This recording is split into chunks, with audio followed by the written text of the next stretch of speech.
咁留意下啦。咁啊，梁志恒啦，21秒內嚇，咁連隔離泰國選手亦都係 PB 比佢仲快，20秒84啊！兩邊運動員都準備好輪到跑線。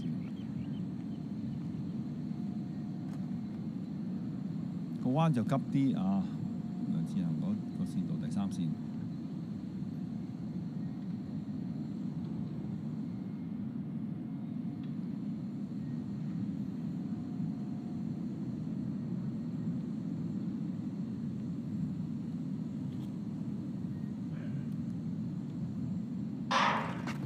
順利起跑，咁啊見到梁正恒個好快喎，速度都好快，提得已經內線選手已經大晒咁啊！其實最主要就係睇下同泰國嘅選手去跑啊，但係梁正恒今日嘅狀態好 fit 啊，就見到佢一路帶咗出嚟咁啊！但係咧，其實其他後邊嘅選手嘅後邊加速都唔錯，佢都鬆一鬆，都冇問題。3個咁啊，都係以第3名小組第3名去衝過終點啦。咁啊，成績第1名嘅選手咧，就係20秒98啦，就係嚟自斯里蘭卡嘅選手沙祖。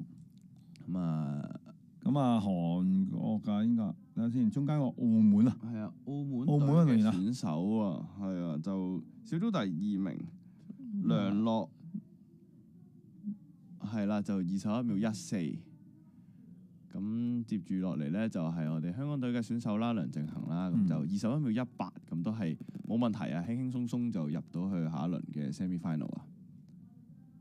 咁啊，中華台北嘅鍾志祥就第4，21秒24，都應該細 Q 都 OK 嘅喎，21秒24嘅話，因為而家跑咗2組啦嚇，有4個細 Q。係咁啊，另外就係啱啱風速啦，正0.7啦，都係微風啦，即係都唔係逆風。其實呢2日個天氣真係算係啱啱啊，德教練都有講過，即係算係唔錯喺啟德嚟講啊，keep 住都係冇乜風或者係正0點幾風咁樣，所以係都幾理想啊。對於跑道上面嘅項目，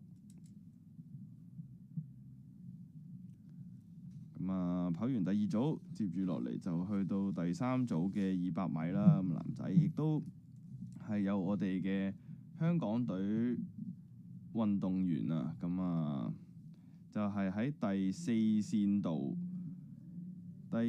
道